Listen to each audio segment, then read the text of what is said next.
नमस्ते दोस्तों, मैं हूं मनोज और फिर से आपका स्वागत है एक और नई कहानी के साथ। दोस्तों, आप लोगों ने वो कहावत तो ज़रूर सुनी होगी कि ये दुनिया वाले ना तो कभी आपको पैदल चलने देंगे और ना ही कभी गधे के ऊपर बैठकर। दोस्तों, आज की कहानी कुछ इसी तरह की है कि दो बाप बेटे होते हैं और उनके पास एक गधा होता है। तीनों एक गांव में से पसार हो रहे होते हैं। तो जैसे वो तीनों पसार होते हैं, दोनों पैदल चल रहे होते हैं और उनका गधा जो है उनके पीछे पीछे चल रहा होता है। तो वहाँ से कुछ महिलाएं गुजरती है और वो महिलाएं कहती है कि कैसा पिता है, गधा खाली चल रहा है और फिर भी दोनों पैदल चल रहे हैं। ऐसा नहीं कि अपने बेटे को उस गधे के ऊपर बैठवा दे और खुद पैदल चले, इससे गधे का सही इस्तेमाल भी हो जाएगा। वो पिता सोचता है कि इनकी बात तो बिल्कुल सही है, क्यों ना मैं अपने बेटे को गधे के ऊपर बैठवा दूं और खुद पैदल चलूं, इससे गधे का सही इस्तेमाल भी हो जाएगा। वो पिता ऐसा ही करता है, अपने बेटे को गधे के ऊपर बैठवा देता है और खुद पैदल चलता है। ऐसे करते करते वो गांव पसार हो जाता है और एक और दूसरा गांव आता है। तो वो दूसरे गांव में से जो तीनों पसार हो रहे होते हैं, तो उतने में सामने से कुछ बुजुर्ग लोग पसार हो रहे होते हैं। तो बुजुर्ग उनको देखकर सोचते हैं, कहते हैं कि कैसा बेटा है, खुद अपना पिता जो है पैदल चल रहा है और वो खुद जो है गधे के ऊपर बैठा है। वो पिता और बेटे सोचते हैं कि इनकी बात तो बिल्कुल सही है कि मेरी उम्र भी हो गई है, मैं पैदल ज़्यादा समय तक नहीं चल सकता, क्यों ना मैं अपने बेटे से पैदल चलवाऊँ और खुद गधे के ऊपर बैठ जाऊँ। वो पिता ऐसा ही करता है कि खुद गधे के ऊपर बैठ जाता है और अपने बेटे को पैदल चलने को कहता है। ऐसे करते करते वो गांव पसार हो जाता है और एक और तीसरा गांव आता है। तो उस समय वो पिता गधे के ऊपर बैठा होता है और बेटा पैदल चल रहा होता है।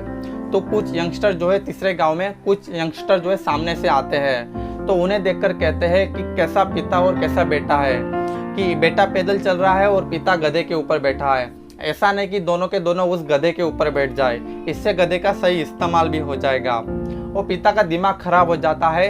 वो पिता तो गधे के ऊपर बैठा ही होता है, वो अपने बेटे को भी उस गधे के ऊपर बैठने के लिए कहता है। दोनों ही आगे का प्रवास गधे के ऊपर बैठकर करते हैं। ऐसे करते करते तीसरा गांव भी निकल जाता है और एक और चौथा गांव आता है। तो चौथे गांव में भी ऐसे ही कुछ लोग वहां से पसार हो रहे होते हैं। तो उन्हें देखकर कहते हैं कि कैसे बेरहम बाप बेटे हैं, दोनों के दोनों उस गधे के ऊपर बैठ गए हैं और उस गधे से जो है चला भी नहीं जा रहा है। उस गधे के लिए इनके नाम में किसी भी प्रकार का इमोशन नहीं है, इनके मन में किसी भी तरह की जीव दया नहीं है। उन दोनों बाप बेटों का दिमाग खराब हो जाता है, दोनों के दोनों नीचे उतर जाते हैं। और वो पिता जो है अपने बेटे को कहता है कि बेटा कुछ रस्सी लेके आना। वो दोनों उस गधे के आगे और पीछे के पैरों में रस्सी बांध देते हैं और वो पिता उस गधे को उठाकर अपने कंधे के ऊपर रख लेता है और आगे चलने लगते हैं। तो एक और गांव आता है, पांचवा गांव, जहाँ पे कुछ लोग फिर से पसार हो रहे होते हैं और सोचते हैं, कहते हैं उन लोगों से कि कैसे बाप बेटे हैं, कैसे इंसान हैं कि इनको गधे का सही इस्तेमाल भी नहीं पता है। ऐसा नहीं कि गधे को नीचे रखकर गधे को चलवाए और इनके उसके ऊपर बैठकर ये दोनों अपना आगे का प्रवास करें। वो पिता का फिर से दिमाग खराब हो जाता है।